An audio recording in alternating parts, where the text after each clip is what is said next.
شروع اللہ کا نام لے کر جو بڑا مہربان نہایت رحم والا ہے۔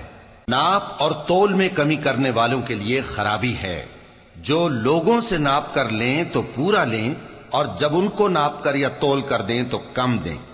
کیا یہ لوگ یہ نہیں خیال کرتے کہ اٹھائے بھی جائیں گے؟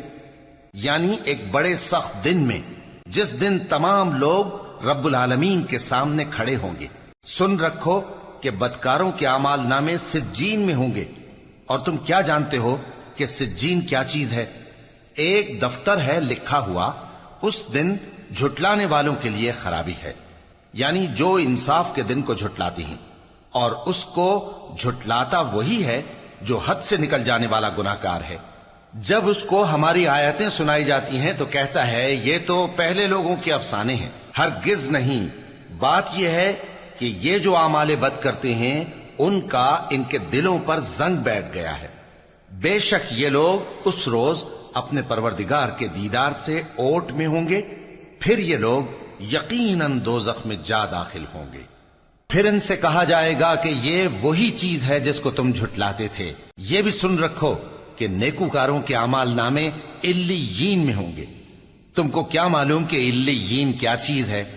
ایک دفتر ہے لکھا ہوا جس کے پاس مقرب فرشتے حاضر ہوتی ہیں۔ بے شک نیک لوگ نعمتوں میں ہوں گے، تختوں پر بیٹھے ہوئے نظارے کریں گے، تم ان کے چہروں ہی سے نعمت کی تازگی معلوم کر لو گے۔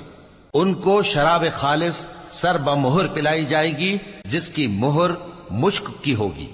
تو نعمتوں کے لیے ریس کرنے والوں کو چاہیے کہ اسی کی ریس کریں، اور اس میں آب تسنیم کی آمیزش ہوگی۔ وہ ایک چشمہ ہے جس میں سے اللہ کے مقرب پیئیں گے۔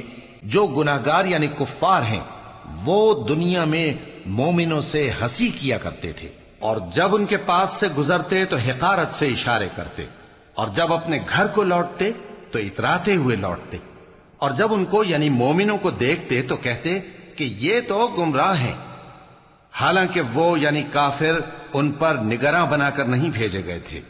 تو آج مومن کافروں سے ہنسی کریں گے کہ مسندوں پر بیٹھے ہوئے ان کا حال دیکھ رہے ہوں گے۔ آج کافروں کو ان کے کاموں کا پورا بدلہ مل گیا نا۔